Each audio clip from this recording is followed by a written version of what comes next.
All right, it is high noon on Tuesday, April 22nd.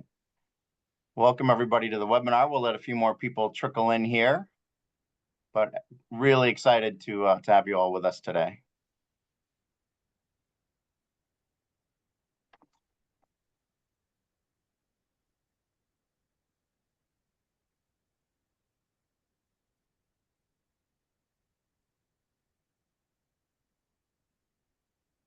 I think we're expecting about 50 people on the webinar today, which is outstanding.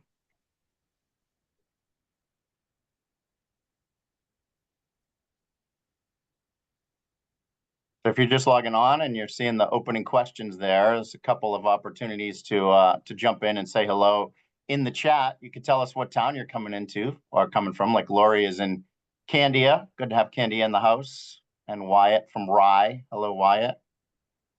There's also a question if you, have you been affected by lack of childcare? Do you have a story to share? Welcome to put that in the chat as well. Good to see Belmont, Manchester, Vermont. Okay, we're across 2 states. That's good. Nancy from Keene, welcome. It's fun to see where everybody's from.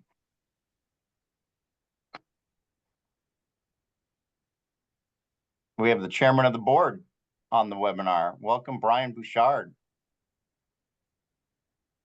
Ken Sheldon from Bank of America. Ken, thanks for jumping on. Ken's taking a few tours of ECCE.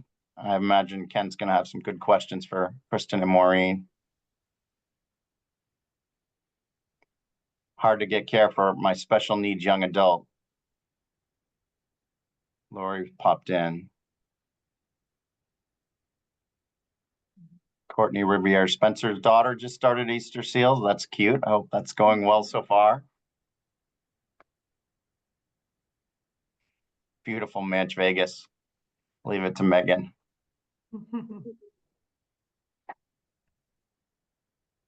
Jim Foster, also from Bank of America. Hello, Jim. Coming in from Manchester. Hi, Amanda.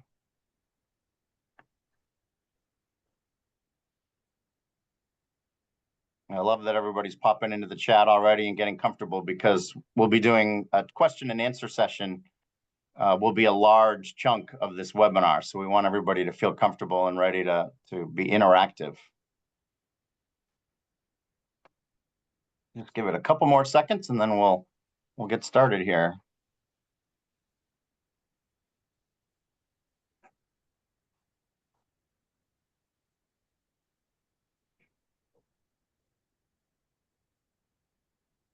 Mike, you have 2 kids in childcare right now, right? Well, I used to have 3, now just 1. The other 2 are in school. So I love the Down to stories. I love the stories. Courtney, great that your little one made it off the wait list at Easter Seals.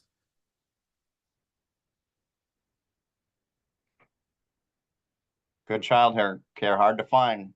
That's why we're here. You'll find great child care at Easter Seals, New Hampshire and Vermont for sure.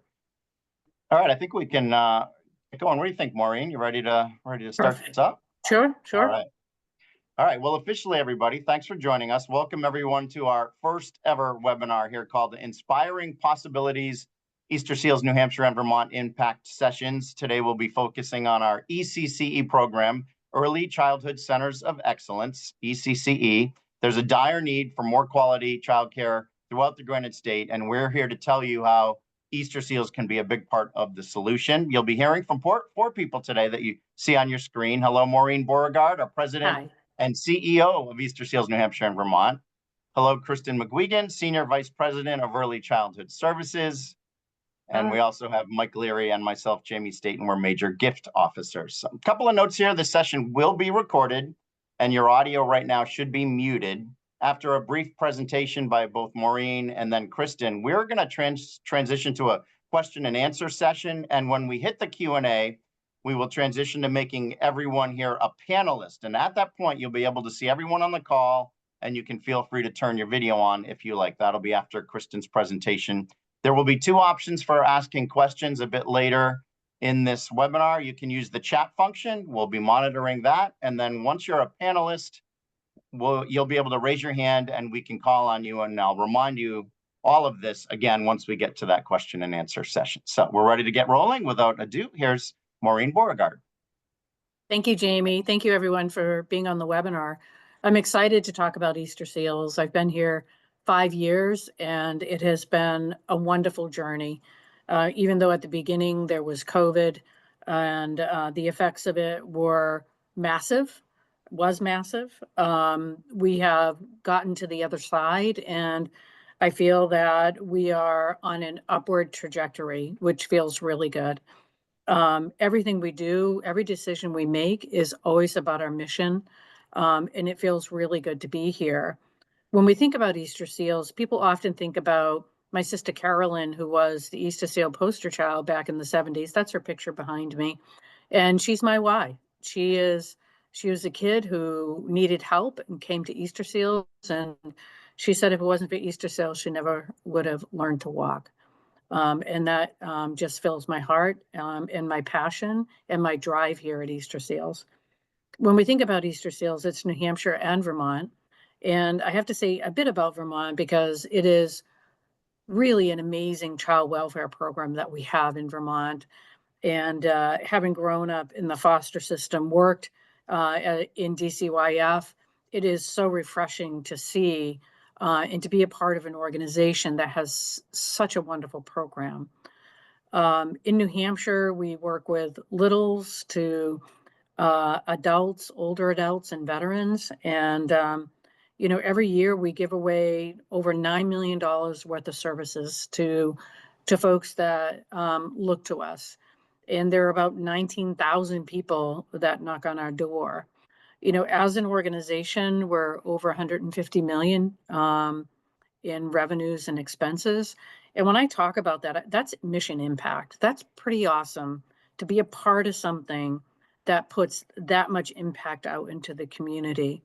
And we employ about 1,600 employees. We are not the biggest employer in New Hampshire, but we're right up there. So everything we do,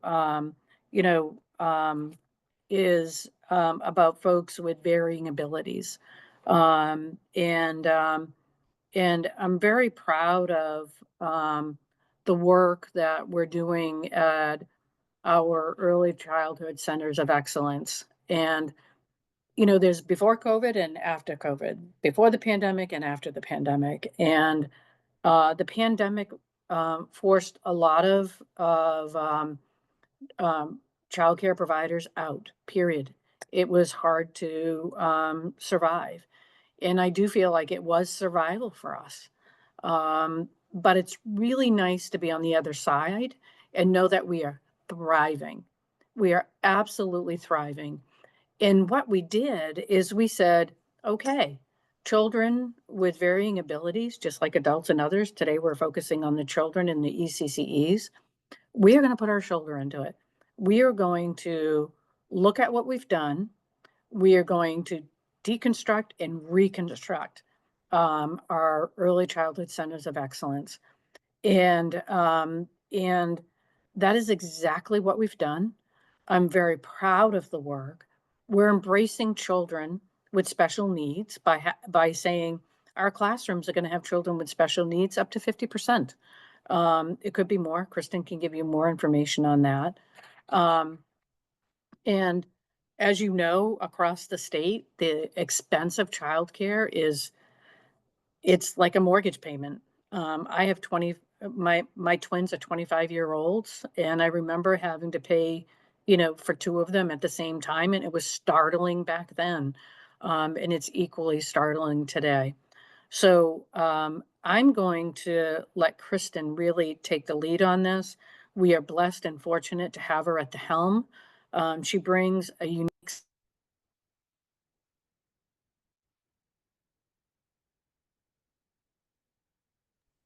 I'm sorry, Maureen. I think you were muted for a second. I'm not sure what happened. I was just singing Kristen's praises because I think she does a great job. She's embraced, we really look for that future state of being the provider of first choice, really being a thought partner in this sphere. And we're looking to do a whole lot more, but Kristen's going to be talking about the program itself and other things. So thank you for the time to talk to folks. Perfect. Thank you so much, Maureen. Hi, everyone. I'm Kristen McGuigan. I'm the Senior Vice President of Early Childhood Services here at Easter Seals. I've been fortunate to be with Easter Seals for the last 2 years, and I've had this opportunity to be part of this really exciting journey with the early childhood team. It's been dynamic. It's been exciting, especially in those early phases of our strategic planning. Really, the team around me over the last 2 years has not only helped really create this really meaningful process, but it's been a ton of fun. So I'm excited to be here with you today to share about that. A lot of the leaders within our team are on this call today, and we're just excited to be part of this solution. And so when we talk about our early childhood centers of excellence, what that truly is an integrated early learning program. We're fortunate to have 2 locations in Manchester, one at our Auburn Street and the other at South Main Street in Manchester. Both of these sites are NAEYC accredited, which is the National Association of Education of Young Children. And so our services provide early learning for children 6 weeks to 5 years old. And we really have been very intentional of being able to bring children of all abilities into our site. So our goal, like Maureen talked about, is really looking at a client mix of 50% of the children in our program have an identified disability or are neurodivergent, and 50% are typically developed children. And so our goal is to really provide affordable, high quality care for our community. And we think it's a really great way to be able to bring inclusivity and provide a really rich, supportive environment for the children that we serve. Currently, right now, we have 117 children between the 2 locations. And within that, we're able to provide on-site services. So you'll see a list of the services provided right there. We're fortunate to have special educators as well as licensed providers providing physical therapy, occupational therapy, speech, autism services, as well as mental health and behavioral health support. And I'll talk a little bit more about how those are integrated into our program. As you can see on there, that our wait list is 96. When I first started 2 years ago, the wait list was at about 255. We've been able to bring that down. We also right now have about 60% of the children on the wait list are identified with a disability. And so this image now really shows you what our service model is, and really highlights this holistic approach. You see the child as the center, and that is our priority, is to really understand the individual needs of children while offering this really collaborative, coordinated, holistic service. You can see these pillars kind of off to the side, really to ensure that children's well-being and development are really looked at. And so some of the ways we've been able to do that is to provide care coordination, parent education. We offer early screening and assessments for children coming into our center, as well as these community partners. Another big piece of this is really the involvement of the family system. Some of the ways we've been able to move towards this model, of course, we had to look at the workforce. We had to really target comp to be able to increase for our current teachers and really be able to improve our ability to fill vacant positions.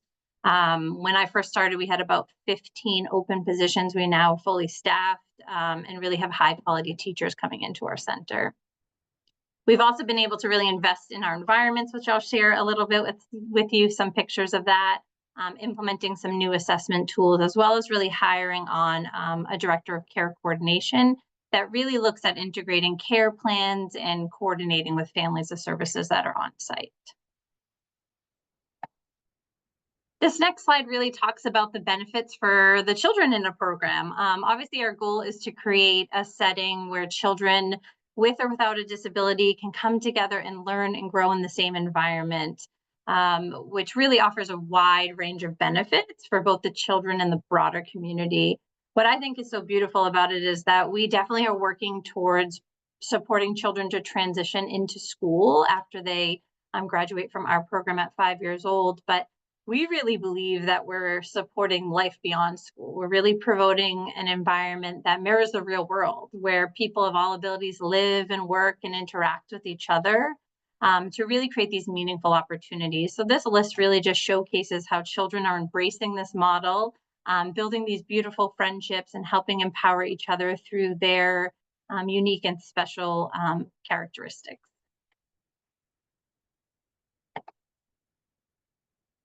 one of the pieces that make us a little bit different than a traditional childcare program is we're really invested in understanding those unique needs of children as well as their family system.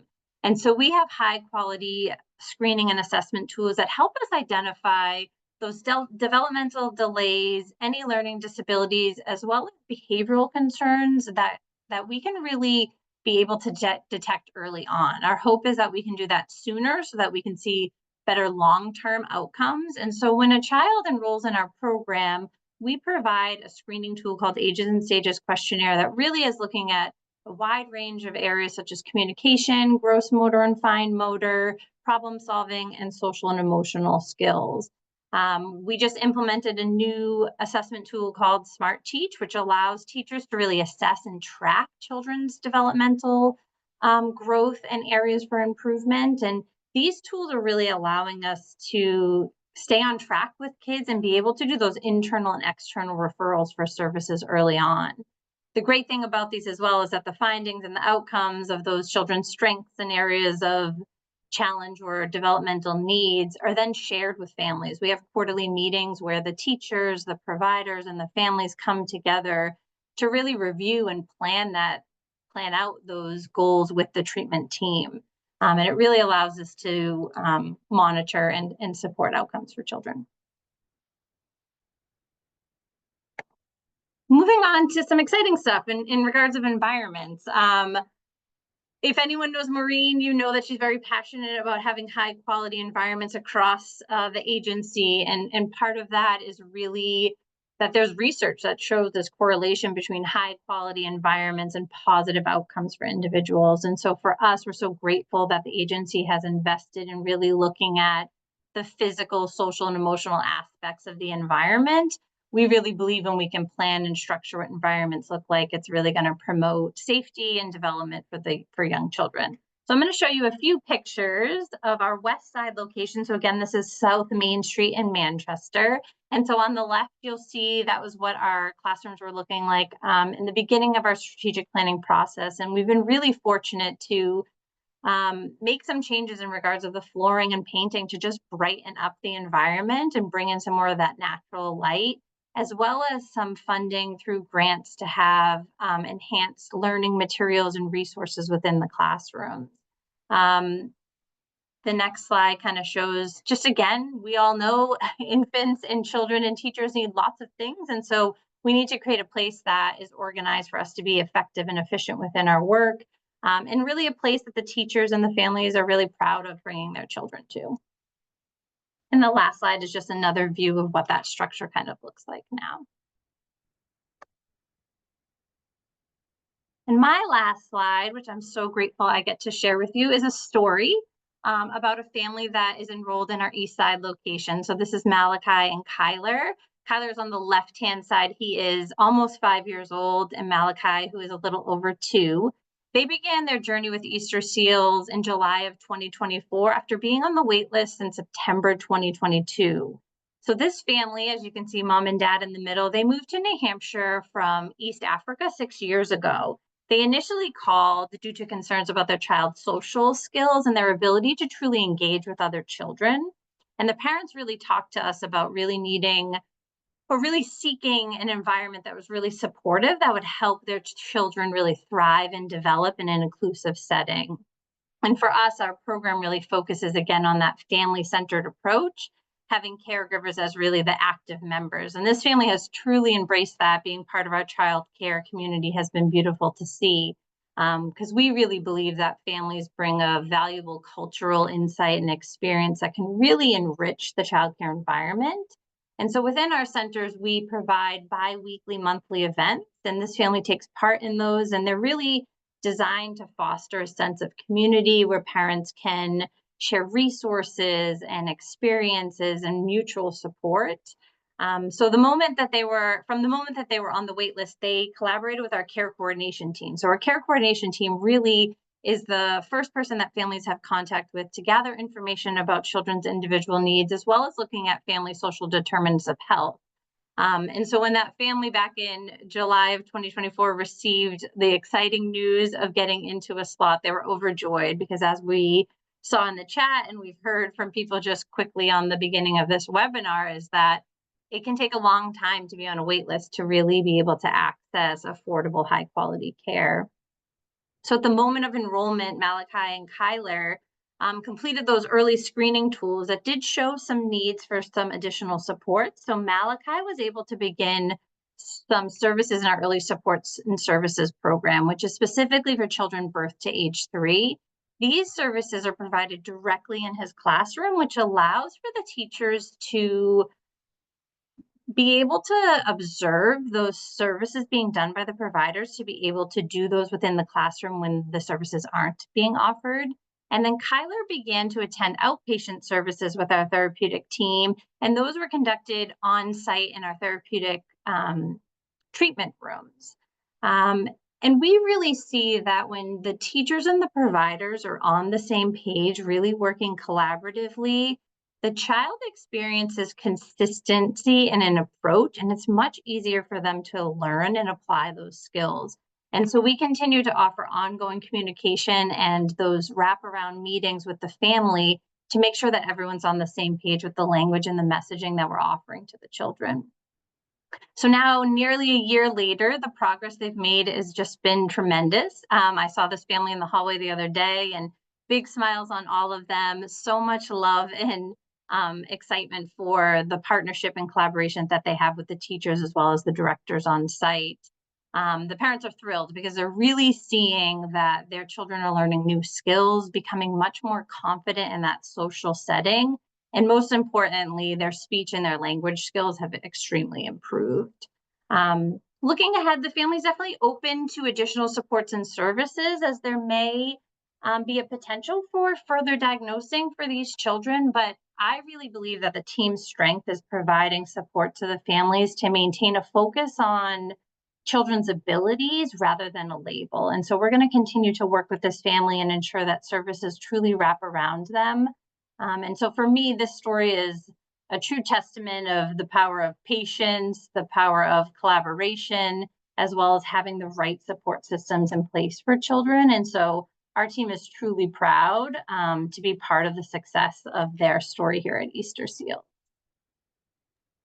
Awesome. That was amazing, Kristen. Thanks so much. What a beautiful family. Do they walk through the door with those smiles every day, just like that? So big.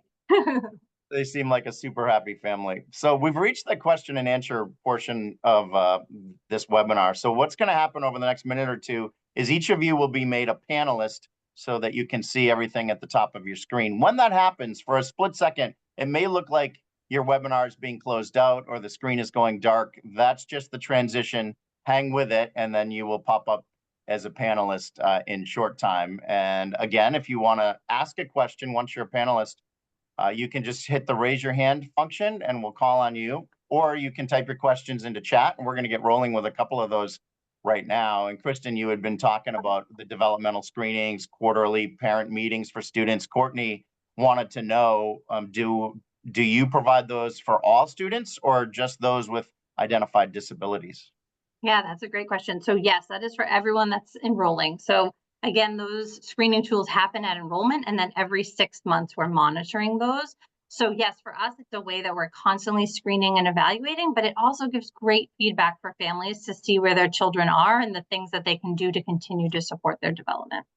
And that was using the Smart Teach program, right? How long have you been using that? Yep, so the screening tool that we use is Ages and Stages questionnaire.